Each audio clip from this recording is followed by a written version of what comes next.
Good evening. I'd like to call this May meeting to order. I want to thank everybody for being here tonight. And we have Mr. Ridge Ferguson with us tonight, and he is in the 5th grade at elementary school, and he is very involved in the 4-H program. And we're going to ask him to come forward and say the prayer and lead us in the pledge. Let's pray. Dear Lord, thank you for bringing us together today. Help us make good decisions that serve our school and community well. Thank you for the opportunities we have through 4-H to learn, grow, and help others. Please keep everyone safe and bless this meeting today. Amen. Amen.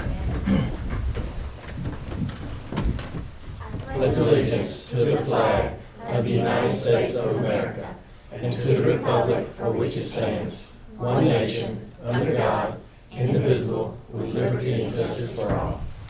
Thank you, Mr. Ridge.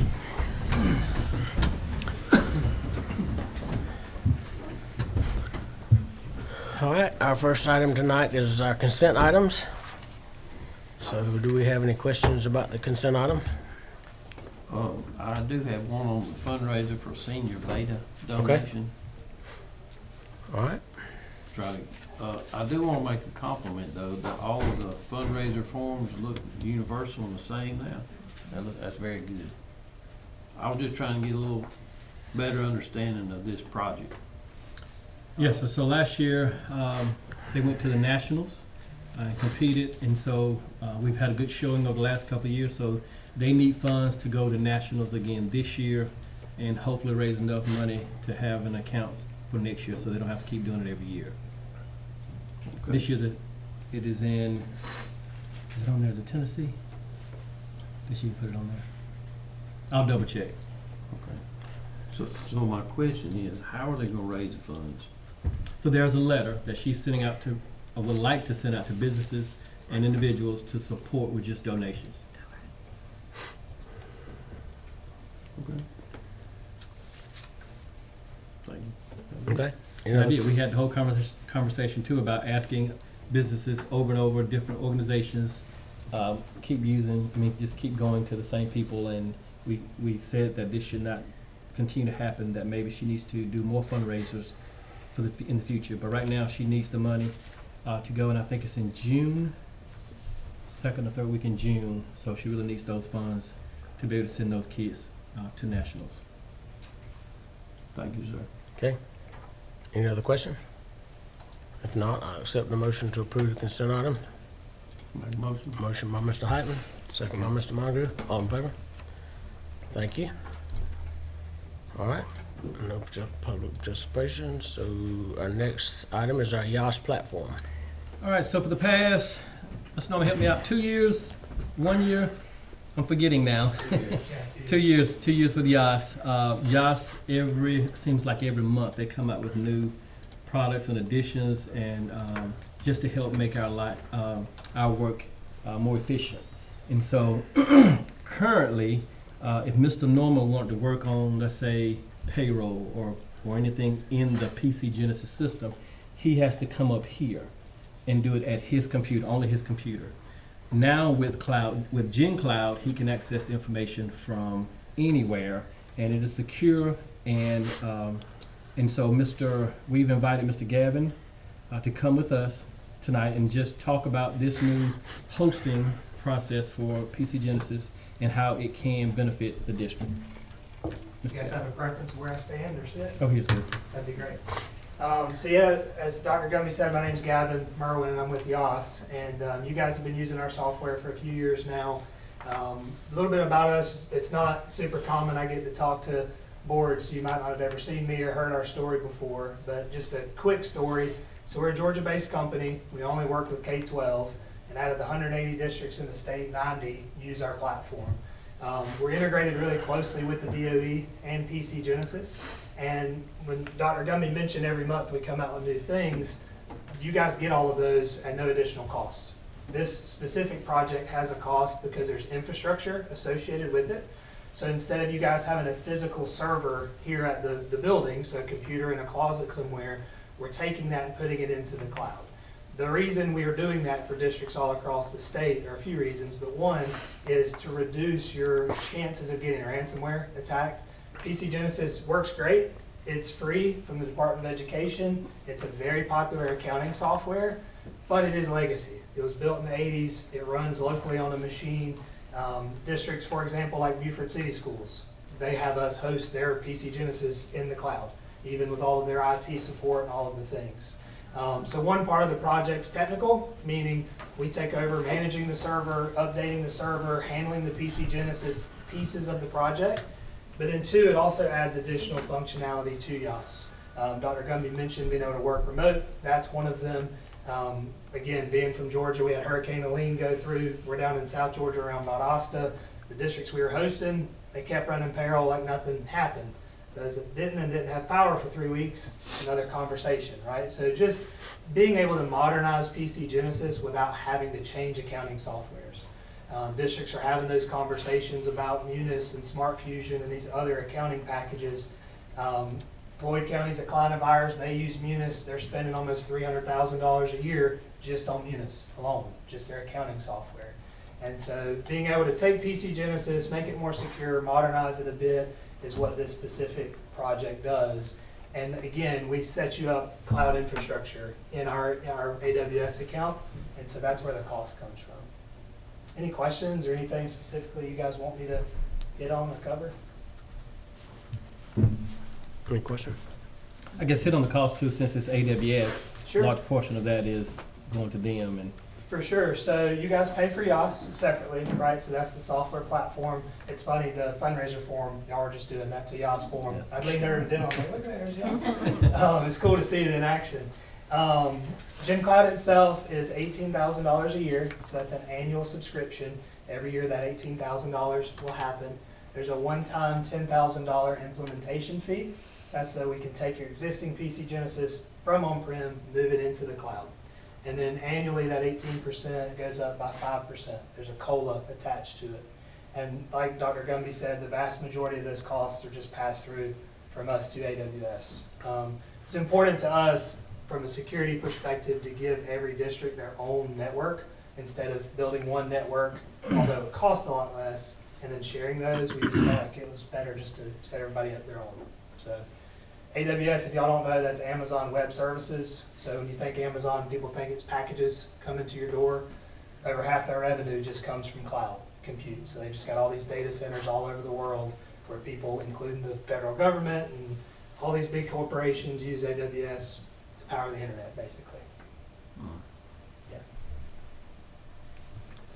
Yes, sir. How many people in our district have access to or use it? use YAS. Yes. Everybody. Like the teachers, everybody? Yes, sir. Okay. They input their own leave, they do field trip, fundraisers. Every part of the platform, they sign their contracts this year electronically. They do the letters of intent electronically through YAS. Good. I was gonna say Dylan's not that special. I didn't know if it was just something he used, but, Cut in half time. yeah. Yes, it's YAS the other half. But yes, every module that that we currently have, we're implementing it and making sure that everyone's using it. How often do they use it? I mean, if they're going to be out, they have to use it. Input the leave, fundraisers, field trips, timesheets. If they're going to get paid with a timesheet, they do extra work. Work from the golf course? As it gets done. As long as you got service, right? No, like the big one was this, I left Wednesday morning for Savannah. I was gone Wednesday through Friday. I could not access our accounting software at all. Yeah, I'm down there for good reason, you know, for Georgia Accounting Information Network System. It's to network with all the other accountants and learn some new stuff, learn all the new laws and stuff. But I couldn't get any work done at all. When half the other districts down there, as he mentioned, are starting to be able to. Is your pricing based on the size of the district? YAS is, GenCloud's not. We've basically gotten our GenCloud cost to just cost, honestly. And so whether a district, and I'll tell you the other reason why is because with YAS, your end users are using it, teachers, coaches. PC Genesis is just Dylan and the internal team, if that makes sense. And so whether you're Tift County and you're one of the biggest PCG districts in the state, they have 1,500 employees, or you're Clay County, they're a client of ours, they have 70 employees. They only have one CFO, one payroll person, right? So just the lift from a PC Genesis perspective really scales across all. And this project actually came out of Dawson County getting ransomware, is where all this came from. So we have deep history with, again, we've been in education 20 years. Folks at DOE know us, trust us. Of course, they can't endorse anybody, right? Y'all get that. But Dawson County was just coming on board with YAS, and they got hit with a ransomware attack. Middle of testing, no internet. I mean, y'all can imagine what a nightmare that was. And their assistant superintendent called, and he's like, hey, I know we're about to start on contracts and all this HR stuff. Like, we can't pay 700 people in 2 weeks, short of you helping me get the server back up. And so we launched it for them, and then we're like, hey, this is something pretty much every PCG district needs, honestly, from a safety perspective.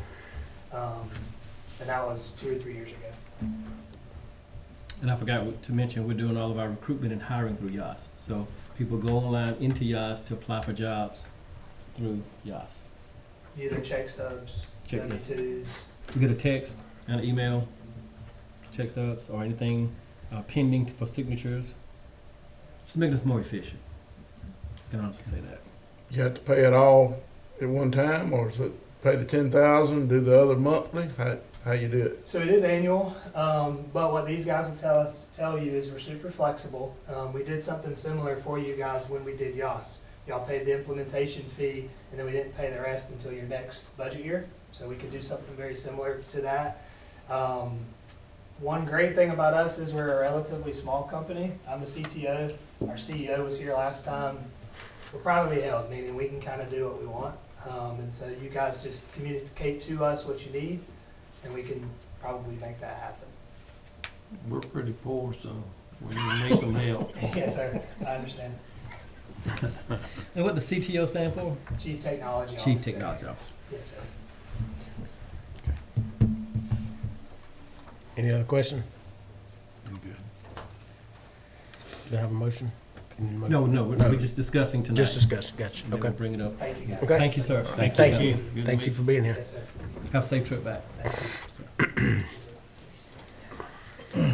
All right, our next item is approval of the FY 28 and 29 school calendars. All right, Dr. Cunningham, can you talk us through the process? I think last week we sent out the calendars to everyone, so if you just talk us through that process, make sure everybody knows. So about 2 weeks ago, each school generated their own calendar, and we came up with one here at the district office, so we had 4 calendars overall. So last Monday, we sent out a district-wide email through Google Forms where they could vote on their top choice. And then last Wednesday, we narrowed it down to 2 choices, and then by Friday, we had a unanimous selection, and that was calendar C, which I think was the middle school calendar. And again, just in your packet, we want to go ahead and do years in advance so that, of course, our faculty and staff could plan for different events that the family takes, so. And it was the calendar C overwhelmingly, I won with over 70% of the vote. I was going to ask a question on the 29th of Memorial Day. Is it, when it's in red, does that mean that that's the whole system off, or what does that mean? What year are you talking? Yeah, Uh, red means everybody's off. yeah, And it looks What's like yellow? it's We not. look- I don't It see wasn't it. colored, yeah, it wasn't colored. I didn't know. I was just- But the last day of school is the 26th anyway, so that's it. Okay, I don't know what that was. That's why it is then. Yeah, Reds, holidays. yeah, okay. You just think a little more before I ask that question. Any other questions about the calendar? If not, then I'll entertain a motion to approve the calendar for fiscal year 28 and fiscal year 29. Make a motion. Motion by Mr. Moncrief, second by Ms. Daniel. All in favor? Thank you. Next is our financials. So tonight we have March. We'll go through each of them. You know, we've talked about revenue a lot. The major difference here in our ad valorem taxes was the $700K that we had not received as of March of 25. If we got it in maybe 1st of April or so. The other difference there, the other 300K difference is just our growth, just our natural growth in the county. We've hit on our intangibles, they're up a few grand a month, so you can see the difference there over last year. Our TABT has been up until, I think, April. I think it's back down a little bit in April, so some buying is slowing down. That's still our interest and stuff. We're pretty much maxed out there after we paid off a lot of our debt. This QBE, the major difference there is the book entry from last year. That's why the prior year is so much smaller. I think we're averaging about 80,000 a month higher QBE this year than last year.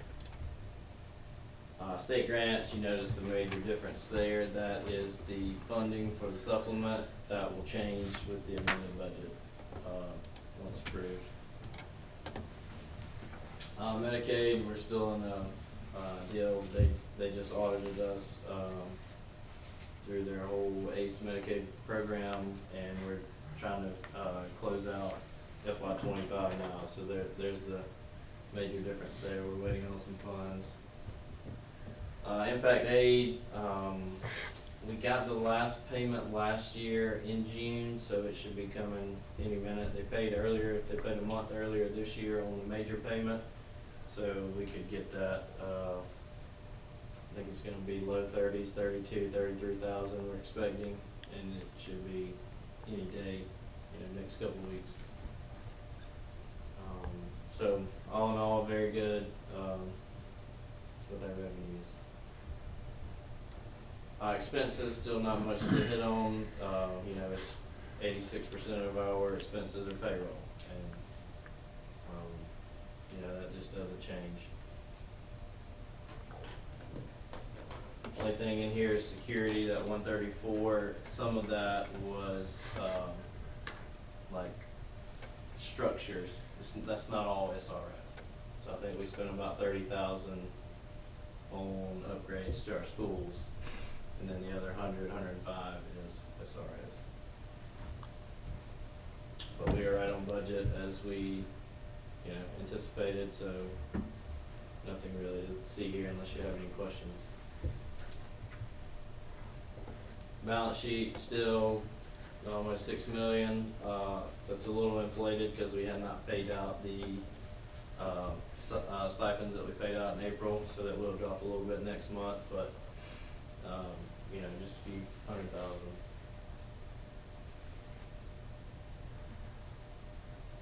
And still surplus, not much change from month over month. Our financials are in really good shape for this year.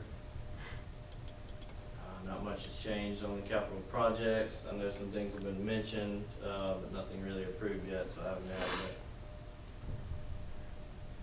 On the transfer, I know we usually do 50,000, but I'm assuming if we do some of the projects, we'll move more than that, so I'll wait for clarity on that. School nutrition, our number of meals is down again. We are receiving more per meal though from the state this year, so that's why there's not as big of a difference in the money as it is in the total meals. Sorry. Our food costs are still up more. I think she's still doing better meals for our students, and we're still operating a little above break even. Our SLOSS is back up almost 108K.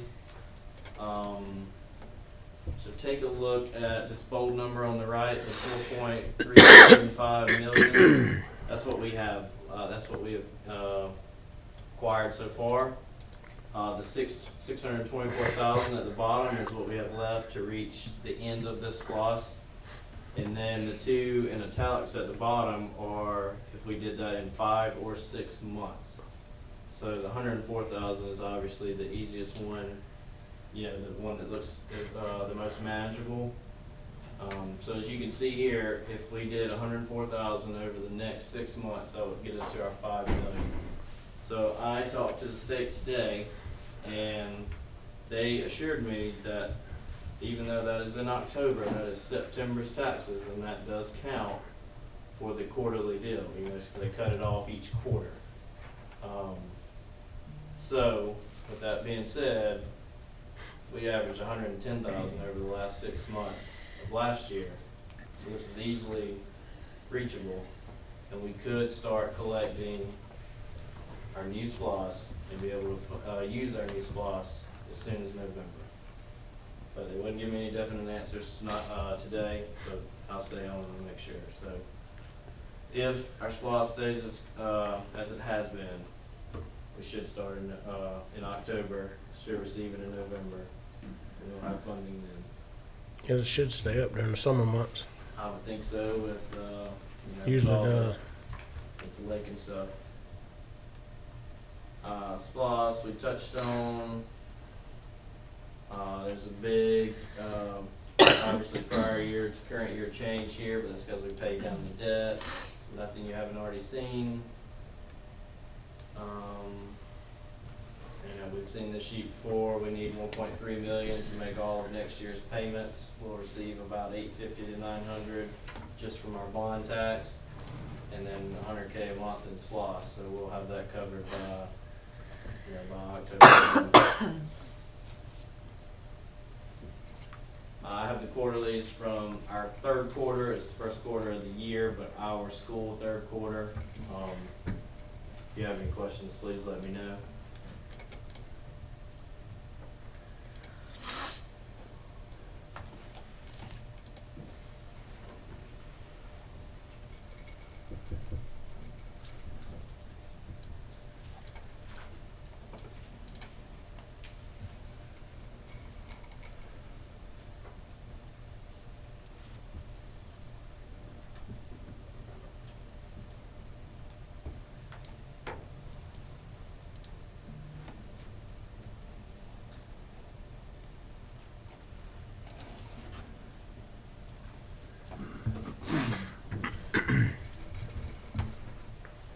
And that is all I have for financials.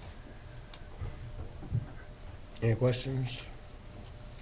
I know Mr. Norman and I talked in our meeting last week, and we are very fortunate to be in the shape we're in, even purchasing the land, and so, yeah, things are, as far as our financials have looked really good.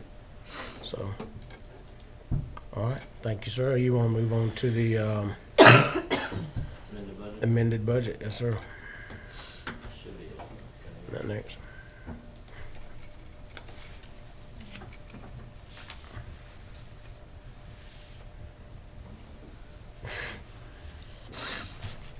Okay, so what you see here is what was approved last June. You can see at the top of FY26 approved budgets. This is what we already approved. We were looking at about $1 million deficit, but that was factoring in land purchase, so we were right around 300. After, you know, readjusting for some of our growth with our taxes, you know, readjusting our grants, moved a few things around, we are now looking about 250,000 to the positive, so it's now about a $750,000 deficit, which is basically the loan purchase. So I can talk about any questions you may have, but this is really just updating our grants for our admin, for our school admin. I also moved, I included the stipend stuff. I moved the land from general fund to capital projects. Just it's a lot of, you know, a lot of really book work for what it is, but it did add a little surplus to our fund balance. Scroll down. Right. So here is the tentative amended.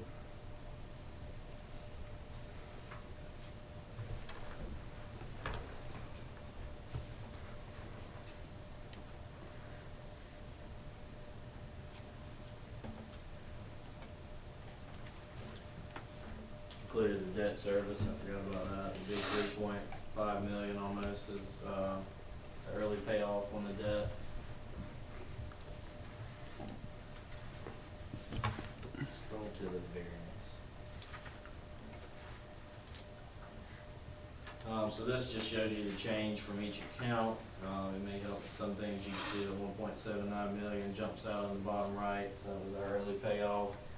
713,000 was the land transfer that you see, by code 5,000. The 645 negative, so that is the land with the sign up front. So that's the difference there. There was a lot of grant cleanup and moving the way we budgeted grants this year, so.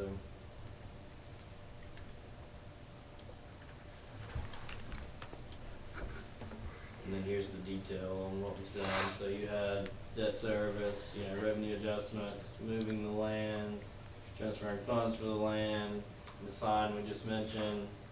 The supplement came in just under 100,000. I was one employee high. When I went back and checked again, so I removed that employee. That's why it's 98 instead of the full 100,000 that you guys approved.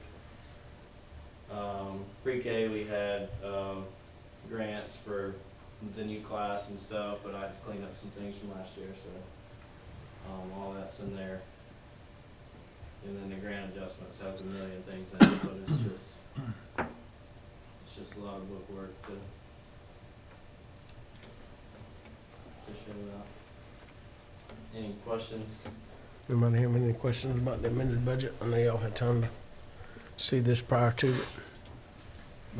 Scroll back up on the maintenance.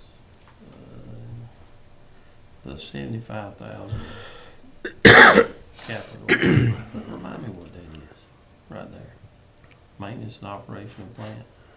So that is actually just a pure budget number. So in the beginning of the year, if you scroll to the top, Dr. Cunningham, we approved we said we would do a $50,000 transfer, and just plug 75,000 in as an expense if you guys came up with a project to do. So it was really just a budget plug, basically. So that number is really nothing about. Well, that's a contingency in case we've done something. It's a contingency, exactly. Yeah. Okay. So yeah, nothing, no actual expense. Okay. Any other questions about the approved amended budget? The approval of the amended budget? If not, I'll entertain a motion to approve the FY26 amended budget. I'll make a motion to approve as presented. Motion by Mr. Heitman, second by Mr. Munger. All in favor? All right, next is our elementary school curriculum. Okay. Governor Kemp has been signing a lot of bills lately, and one of the main ones is the early literacy bill. We've been talking about it for the last couple of years. And in order for our kids to be successful, our teachers need to be successful, we need to have a common curriculum. And so what we're presenting tonight is a proposal, three proposals, and you have them there, HMH, McGraw-Hill, and Savas. Is that pronounced all right? Savas. I'll let Dr. Goldman discuss the process of choosing the vendor they want and some of the team members. Sure. So like Dr. Gumby said, in the past couple of years, the governor and the state have really put an emphasis on early literacy, as it should be, and had a little bit more guidance for elementary schools, specifically K-3, kindergarten through third grade, regarding curriculum. So the state has ELA standards. We have to teach the standards. Before these bills, schools were given choice about if they wanted to purchase a curriculum, make their own, use pieces from different places. But after the first bill, there was a list of what they called high quality instructional materials. So you could either choose to do a bundle of your own, and that's what a lot of places decided at that time because they had pieces of different programs. Or you could choose a high quality instructional material, which was a curriculum package. And they gave a list of recommendations of all vendors. Different vendors had to meet certain requirements. It had to have a strong phonics foundation. There's multiple pieces of teaching a child how to read, And so these programs were rated from highly recommended to just recommended. And so when the first bill came out, we decided as a school, we had multiple different pieces that had been working for us. So we decided to keep the bundle. Well, as legislation has increased and the rigor has increased with the new standards, some of our teachers have said that they wish that we had one package that fit all the pieces, where from phonics to reading comprehension to writing all in one piece, plus assessment, so that it was common from kindergarten through 5th grade. Because right now, each grade level talks to the other ones, but not as much as we would like. And we have been working for the past couple of years to create this cohesive program with different pieces. So we're really at the point where to improve our literacy instruction even more than where it is right now, we are doing a great job. All of our scores, they're great, but we have more place to learn, to grow. And really having a cohesive piece would be the next step. So I first looked at that high quality instructional material list, picked the 3 that were named strongly recommend with names that I recognized. And we, with Dr. Cunningham's assistance, solicited the vendors to come in to speak to the instructional leadership team at LCES. That's a grade level representative from each grade level, plus a special education representative, our counselor, our media specialist. So it's about a group of 12 to 13 members, cross section of our school. So we had the 3 vendors come in and give a presentation, bring samples, show us the online platform for teachers if they had one for students. We also visited 2 schools. One school was using Savas, that was in Richmond County. And we also visited a school in Columbia County that was doing HMH. We tried to have a visit with McGraw-Hill, but all of the schools that are using McGraw-Hill are small private schools that are not governed by the Georgia ELA standards. And they were in the Atlanta area. None of them with similar demographics to us. And we found out at the McGraw-Hill presentation that the product that is on the approved list was actually published several years ago, and they have a new version that's not on the list. So at that point, we thought it's probably not a good idea to go observe a school using this when it could possibly be phased out. So at that point, we really narrowed down our choices to HMH and Savas. After both visits, the team met again, and the overwhelming choice was HMH because it has all the pieces. When we visited Richmond County, they were using another program to supplement phonics, which kind of defeated the purpose of having a one-stop shop. They were also supplementing a writing piece. So we were like, well. So when we visited HMH, it really had the majority of the pieces that we were looking at. The HMH writing is a great foundational writing piece. We would just have to add something to it to match the Georgia milestones writing that 3rd through 5th graders and up are required to do because that's so new.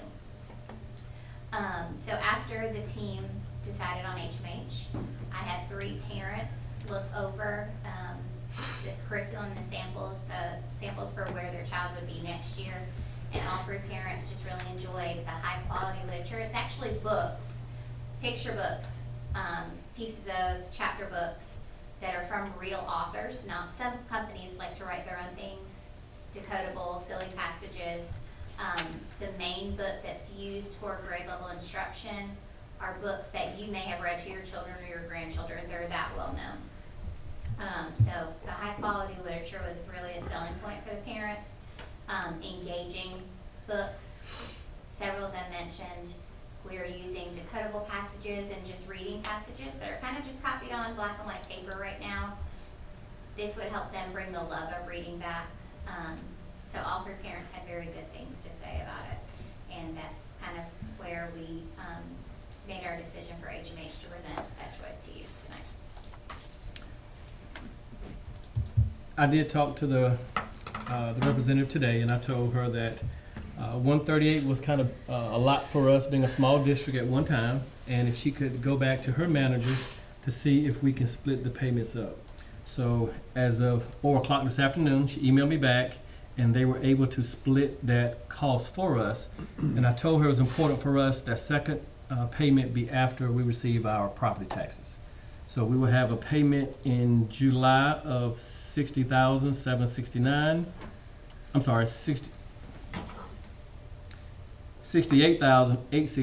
and a second payment after January of $70,167 for the same quoted price at $138,856.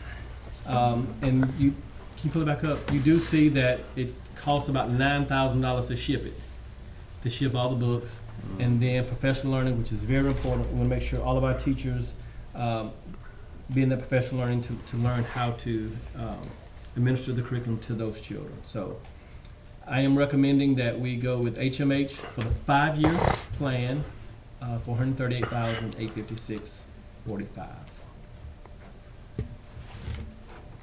Any questions? What are we paying now? So Dr. Cunningham and I did look at that, and right now we're paying phonics, 95 core. So if you divide that by 5, you're looking at about 25, 30,000. 27. So we've been paying about 28, 30,000 anyway every year.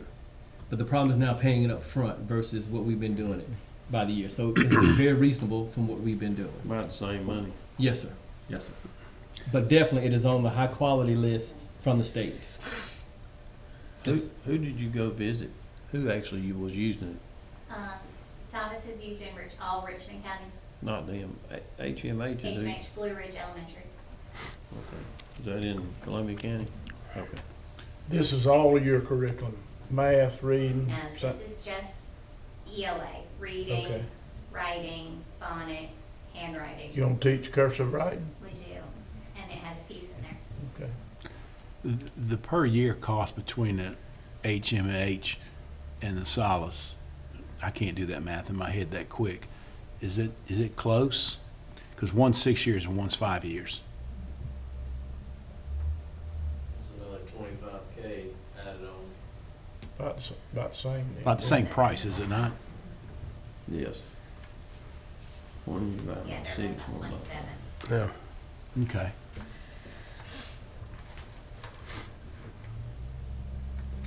no brainer to me. And you recommend the HMH? They writing cursive. And we Which I received a cannot. banner last year for cursive writing. School superintendent came to visit. We're gonna mess question? up then. They can read. That's even more important than writing cursive. They can read. It's important to be able to sign your name. Especially on the check. That's right. I'll make a motion that we purchase the HMH software. Per the split payment. Yes, For yes. the split payment. All right, I have a motion from Mr. Madison, a second from Mr. Munger. All in favor? Thank you. All right. Our next item is our board office renovations. All right, I think each of you have toured this building. I did call former superintendent that's been over 15 years here, that's been gone over 15 years, and we just kind of talked. When was the last time the walls were painted and the carpet, and he didn't know. So it was even before him. So we're thinking this carpet and the painting is over 15 years.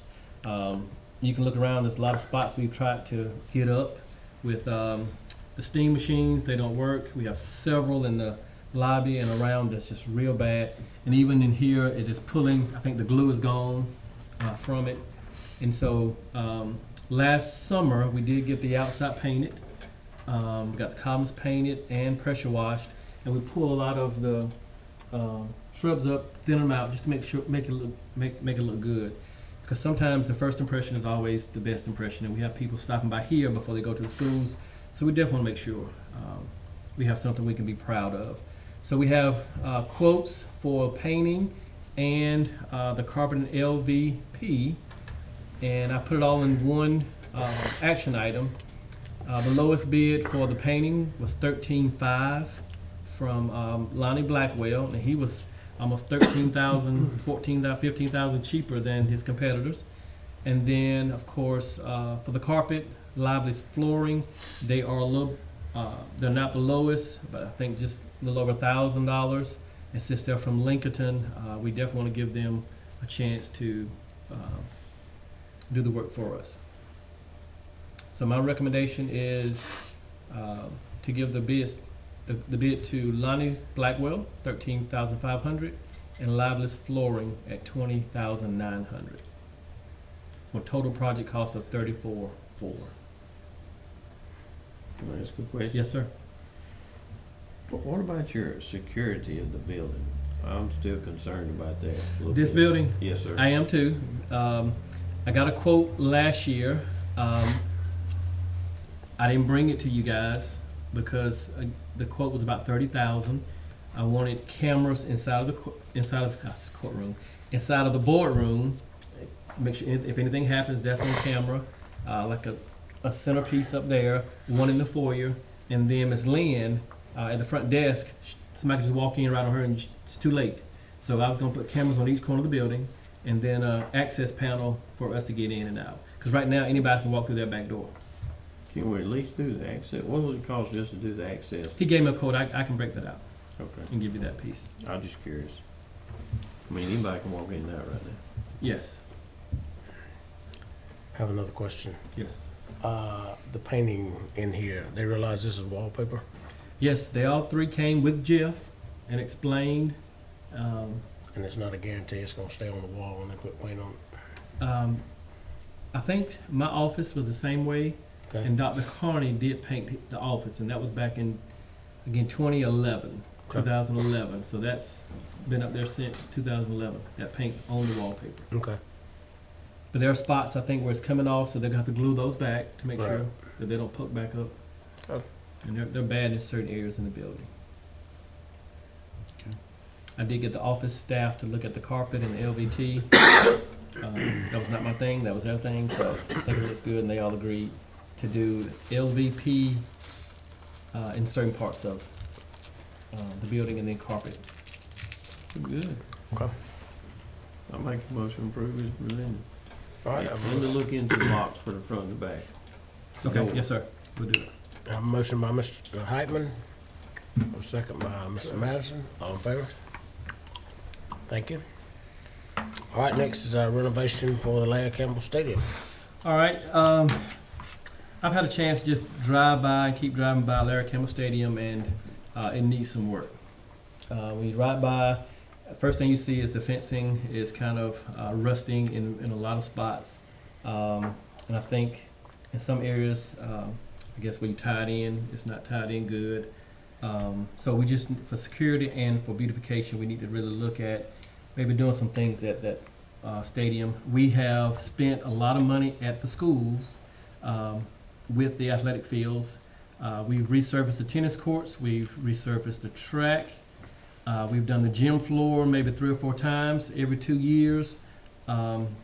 We had to redo the basketball goals. We did the tennis court fencing, cross-country gates, and sound systems at the gym and soccer. So we've done a lot here, but I think we've neglected the stadium. So we do need to start putting some dollars into renovating the stadium. So this is just right now, just for us to just have some communication, that if you've seen something over there probably needs fixing or repairing or renovating, let's just kind of talk about it, and then we can kind of put some action to it and get Jeff Miller on some quotes, whatever this board decides. Okay. Anybody have any questions or discussion about that? Well, a lot of stuff needs to be done. I mean, just where you start. Yeah. Something that make a big impact with least amount of expense. Like the fence is, the interior fence especially, but the outside looks pretty rough too. Bathrooms, just all kind of stuff over there. Locker rooms. So the reason I brought it to us is so that we can just start looking at it, maybe move some money to capital projects, and then just take a look at it and start a plan on a project. I want to definitely start with some fencing, Okay. do some work on some of that and get it, the looks of it, because a lot of that does look bad when you drive up to the fencing, and that would be a good place to start. All right, so I'll get with Jeff and we'll get some quotes and I'll bring it back to you. Hopefully, we can do it by the May meeting, our May budget hearing meeting. And we can get a chance to have some quotes and bid on it then, so that way we can get it done maybe before the football season. We'll see. That'd be great. That would be good. Okay. Do we need a motion to go ahead and move that 50,000 to, or is it just, it's in the budget? Yeah, just I think it's whenever you guys want to move I that think money. it's time to move. Okay. I mean, you need a motion for that? Yes, sir, I'm sure to Are get we with some gonna- woman to move it. I think so. So just that all how, we're gonna how move? much you want to move? That's what I'm gonna say, is that all we're gonna move? Because we're probably gonna need to look into moving more than that, I would think. What's We in can- there? we Can can you make pull up another his motion. financials? Yeah, we can. 134. 134? Yeah. Yeah, I mean, that's 180,000. I won't, I just feel like we ought to just move what's in there over there, and if we see we need some more, Okay. Yeah, we got that there, so $180,000. we'll move to 50, That's yeah, a lot of that, money. H&H's doing it for that. Donate. Ain't so much money now. I make a motion to move 50,000 into the capital fund that's been budgeted All right, for I have a FY motion. 26. I have a motion by Mr. Heitman to move that 50,000. Do I have a second? Second by Mr. Madison. All in favor? All right, and we'll move forward with looking into the projects over there. It would be great if we could get it done by football season. I'll jump right on that. All right, facility plan.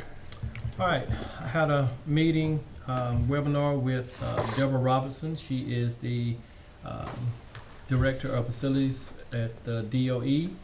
And our current 4-year plan expires June of 2027. So this year, we need to start working on our plans, our facility plans, so that we can have everything approved by the end of 2027. So the first step is to request DOE's assistance in developing the new plan. And in developing the new plan, we will have to phase out the old elementary school, which means we won't be receiving funds from the state for renovations for the elementary school. But in order to build a new school, we have to phase out the old school.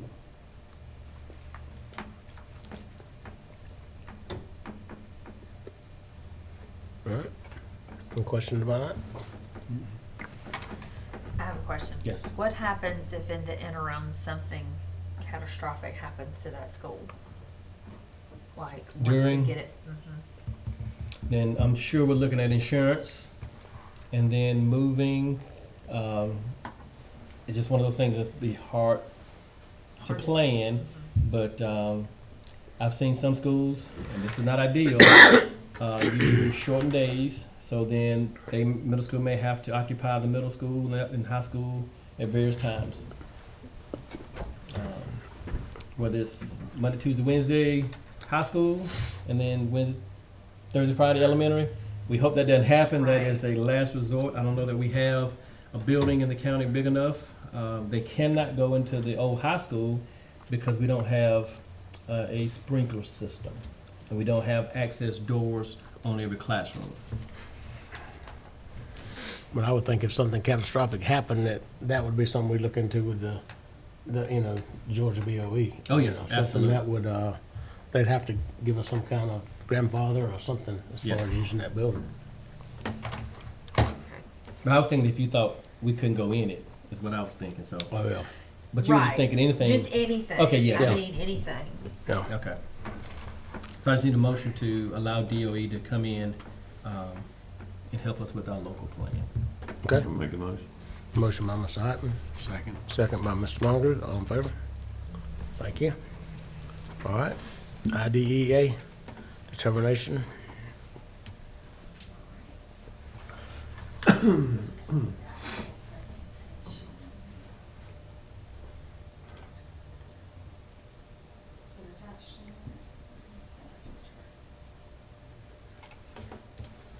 Chris, you got 1 minute. You got a PDF? 1 minute. I don't, yeah.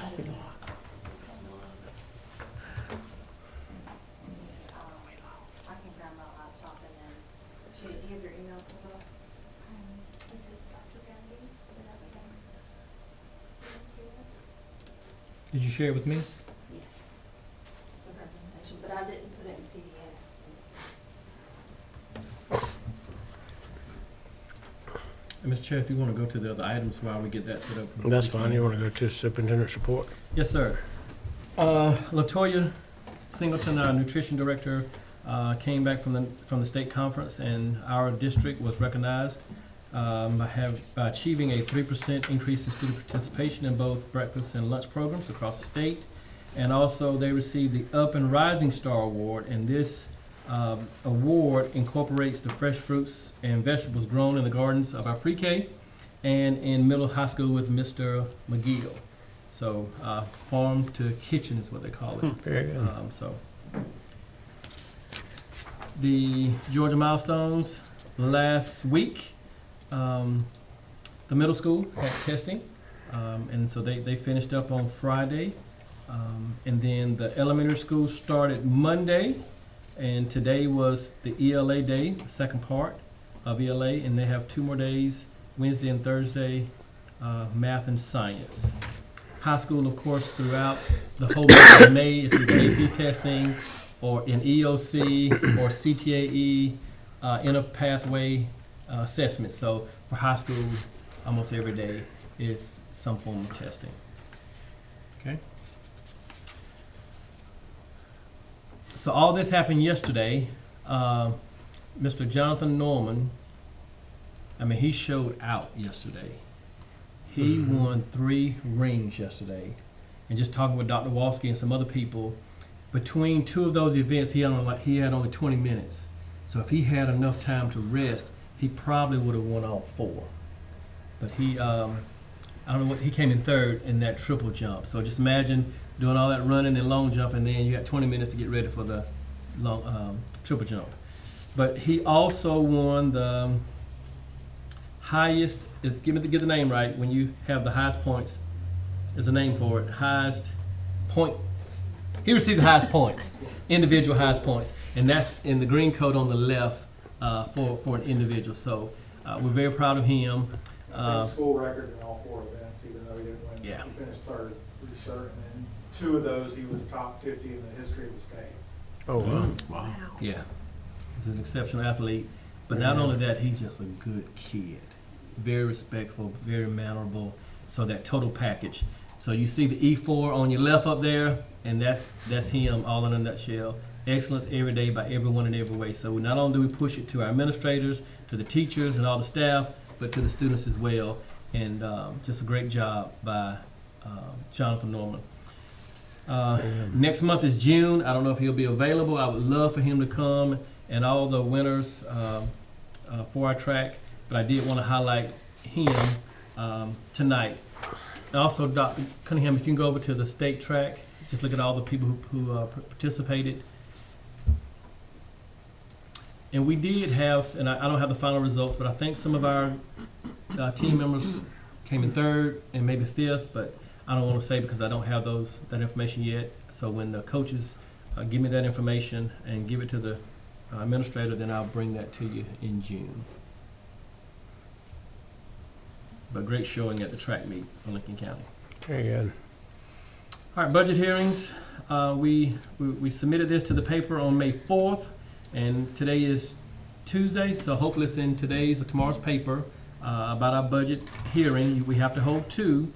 So the very first one is Tuesday, May the 26th at 8:30. And then on June 9th, that's the next board meeting, at 4:30. And then we'll have our regular scheduled board meeting at 5, where we hope to adopt the FY27 budget.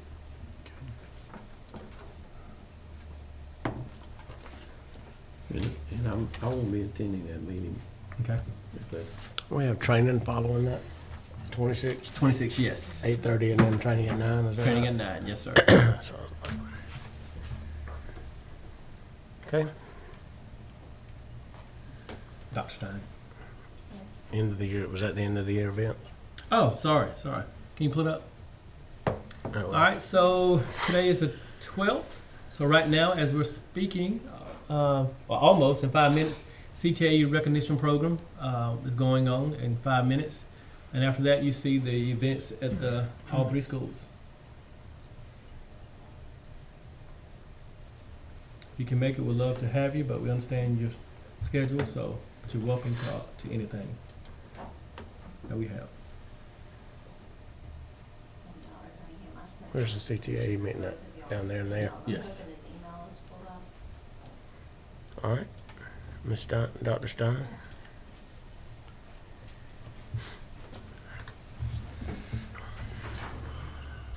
It's about 75 characters, make sure nobody gets in on me.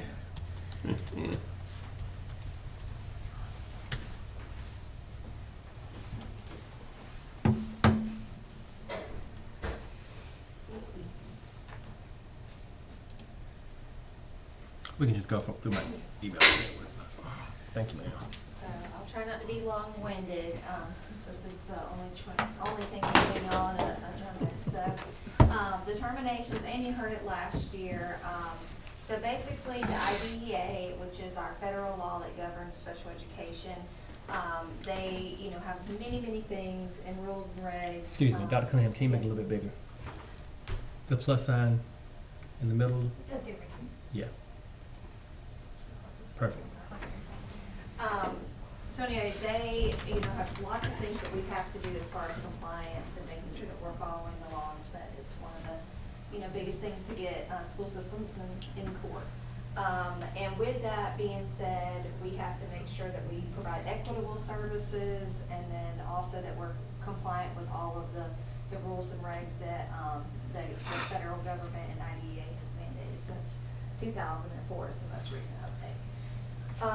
So a determination is made regarding these things about each school district from the state DOE, so the Georgia Department of Education, and then it helps us identify areas of improvement or things that we need to work on, and they will let us know. So number one is the compliance indicators. There's 4 major ones, and then 2, disproportionality. So we, for FY 2026, so this is referring to school year of 2024, 2025. So not this school year we're currently in, but the one before. So we met requirements again, which is awesome. Those compliance indicators, the main ones are suspensions, expulsions, equitable representation, timely and effective processes, and data reporting. I won't go into what all of that means, but there are, again, many laws and regs and things that we have to abide by, things that we have to report to the state. Like, for example, right now with data reporting, we have to report on pre-K outcomes. We have to report on even graduated students that have left us. What are they doing a year from now once they've left us? Things like that. Timely and effective evaluations. We have rules about how many days we can do that. We also have reevaluations, specifics on when we have to meet every single year for IEPs, all of that good stuff that our SPED teachers balance and all other support staff. All right, before we go to disproportionality, I want to give a shout out to Dr. Cunningham. So this is when she was SPED director, and if you see all greens and 100%. So all of our indicators were met, and thanks to Dr. Cunningham and the teachers and the principals and all the team. Yes, and I'm getting to a picture of their lovely faces of everyone that contributes, because again, this is not this year. This is not anything that, I did. So, well, I guess I was a part of the team, but, You're part of the team. It's everybody else. But disproportionality, this right here, just to sum this up, there's a spreadsheet just to kind of show you what it looks like. But identification, so identification with students with disabilities, and then we have to have placement. Placement, a lot of times people don't understand what that totally means. It's not necessarily having the student being removed and placing them in a different setting. It refers to services, so that continuum of services can look very different. A child might need a resource setting for 1 or 2 of their courses, like math or reading, and then they might need, the general ed setting with inclusion and a SPED teacher for maybe their other courses. So that continuum of services is really important, and I'll get to that in a minute. And then also discipline. So we can't have significant disproportionality in discipline. We know that oftentimes a lot of our kids with students with disabilities do have more social, emotional, behavioral functioning difficulties. However, we have to be mindful of how we're disciplining them and keep their disabilities in mind and implement interventions and strategies to help prevent some of that for them. so this right here, you mind scrolling down just a little bit? Okay, I'll come back, but I wanted to show you, so these are the lovely faces, you know, people that made this happen. We have had a couple of these people leave us for different reasons, mostly family, or they're having babies and families are growing and things like that, and obligations. But most all these people are still here, and we just kept growing. That's one thing I told our SPED department at our meeting recently is we have a very high retention rate for a branch of education that there's extremely high burnout for people. So that's really awesome that our people come and they stay. But if you go back up, I'm sorry. This is our current demographics, and then we'll go down to our family tree and kind of talk about some of the new people we got and we're growing. But we do currently have 234 students with disabilities as of last week when I pulled these numbers. We have 17 special education teachers, 15 paraprofessionals, 1 school psychologist, 1 special services coordinator, 1 speech language pathologist that is full-time, so all those people are full-time. And then contact personnel, we have a speech language pathologist that comes in 3 days a week now. We have an OT that comes in a few days a week, physical therapist once or twice a week, usually once. And then we have a BCBA that we've also contracted with, which is new. I know in the past, y'all sat in meetings in here, we've talked about needing more behavior support and things. So this has been a great addition. So he's a BCBA. A lot of times they help our students, especially with autism, our students that might need more intensive therapy for that and interventions. And then also one really cool thing is that he is going to be working with next year. We have 5 RBTs, or registered behavior technicians, that are our teachers in our low incidence classrooms. Plus we have a teacher leader, Liz Fogarty at the elementary school, that went through the training. It's a pretty intensive training. They're going to take their exams in May. One of them's taking it in June. But anyway, he'll be able to supervise them, and they'll be able to implement more in-depth behavior treatment plans for the kids. So that's awesome.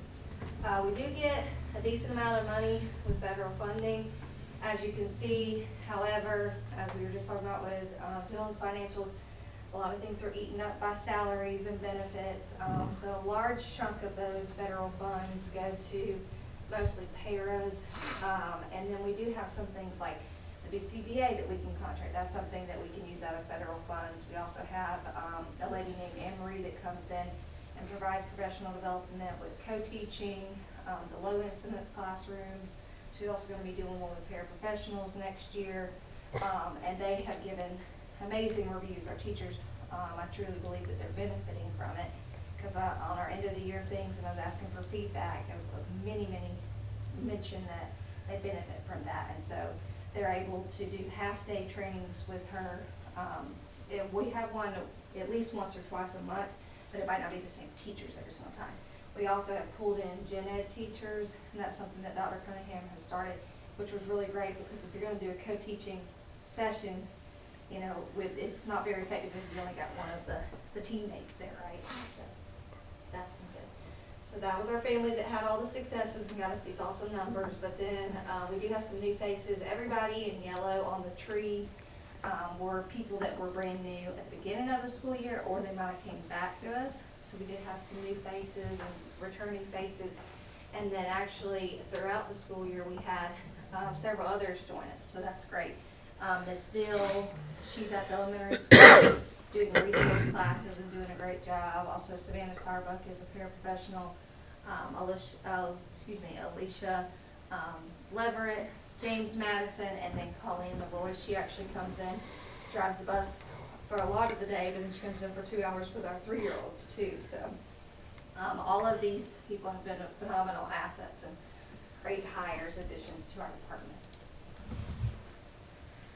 Other successes, I won't hit every single one of these, but we mentioned resource classes and the continuum of services across the board. So historically in Lincoln County, when I came in 2018, we had it to where, to my knowledge, it was only low incidence or self-contained setting or general ed setting with inclusion. So there's no middle ground. So those babies that might fall in there that could, potentially only need it for a year or two and then move back into that gen ed setting when their skills are remediated, we really didn't have that. So at all schools now, we do have options I would like for us to have more courses that we're able to provide, but we're moving in the right direction, so that's been great. Additional sped teacher and additional para, we talked about them. We do have a full-time nurse that Dr. Cunningham helped us get, and that's phenomenal. Now, at the middle school and high school and at the elementary school, the nurse, of course, helps all students, but a lot of the time, it's our students with disabilities that might need medication or things from the nurse. So that's been very beneficial to our population of students. We talked about the RBTs, the advanced degrees. I did want to brag on a few people. So Ms. Shoebottom and Ms. Gable are getting their masters. I believe they're about to walk for that. Ms. Fogarty is working on her Ed Leadership Certificate. She has a couple other advanced degrees, but this is essentially is like a additional master's, but certificate for her at Tier 1. Dr. Hamilton at the high school finished his doctoral degree last year. However, he had to do some additional courses for his certification, so he is almost scot-free. James Madison, he's working on a bachelor's in SPED. Miss Morgan Smith is working on a bachelor's, I believe in just general ed. And then Miss Ball is working on her doctoral degree. So these are all great accomplishments. And several of those ladies were doing the RBT coursework in addition to their coursework. We have a sensory room at LCS. I don't know if you guys have had a chance to see it, but it's very good for our students, especially with autism. Special Olympics, I'm sure you saw some pictures online on Facebook with that. Our group of kiddos got to join Columbia County, and they had a great time. We talked to Anne Marie. We also have Orton Gillingham training teachers now, a few of them, and that is characteristics of dyslexia, so they're able to implement that better. Hospital homebound changes. We basically just have more designated time for providing services to those kiddos that need it. No August meetings was a big win that Dr. Cunningham and Impel started last year, and the teachers loved it, to where we're amending IEPs and making sure those services are in place so that they're not having tons of meetings in August. Mindset training, let's see, increased behavior consultation. And then I wanted to mention something that was, just again speaks to the district and why people are staying. Our new teachers have reported that they feel welcomed, as well as new and veteran teachers report feeling they belong and are supported by administration and coworkers, aka our high retention rate. So, you hear a lot of them say that, okay, well, I might can make a little bit more money in a surrounding district or something, but y'all care about my family, y'all care about my work environment, and you help me if I have a need. I hear a lot of times, Dr. Gumby, if I ever need something, he makes it happen. So, I'm not just saying that because he's my boss. I also support him a lot. So. All right, and I believe we're almost done. So this is essentially a lot of the same things we're going to continue on with what I just mentioned. But one of the things I want to highlight is if you see our numbers from like RESA when we compare districts, we do have a very high graduation rate. For our students with disabilities, I believe it was 100% this past year. However, we don't have nearly as high of a percentage of what are our kids doing afterwards. Are they going into jobs? Are they going into universities and colleges? They go into technical schools, things like that. We don't have that. And, of course, you can make the argument that, well, we're far away from the universities, or it's competitive job. If you don't know somebody, you might not get a job right out of high school, things like that. But the problem is we do have great CTA programs. We have, kids coming out with certifications and stuff, and the fact that they're not getting jobs. So we're really going to brainstorm some ways to, hopefully increase those numbers and make sure that our kids are actually getting jobs or going on after school. One thing that's been very helpful is High School High Tech. That's what that acronym AHT, and then Voc Rehab. So essentially, those two programs do provide a lot of resources for our kiddos. If you're getting involved with that, Miss Debbie Deason has been very helpful with this, and getting kids signed up for it, getting them plugged in with different resources they might could get after high school. So, all right, I think that's it. Thank you for your time. Thank you, ma'am. Thank you. Y'all keep up the good work. All right, if there's no other questions, I need a motion to go into executive session. So moved. Mr. Heitman, second by Mr. Madison. All right, I'd like to call this meeting back to order. I have a recommendation from the superintendent, and I'll make a motion that we accept the resignation of Mary Brady as a bus driver. Second by Mr. Madison, all in favor? Have a recommendation from the superintendent, and I'll make a motion that we accept the resignation of Melissa Couch as a school health aide. Second. Second by Mr. Madison, all in favor? And I need a motion to adjourn. So moved. Mr. Heitman, second by Mr. Madison. Thank you all very much. Congratulations.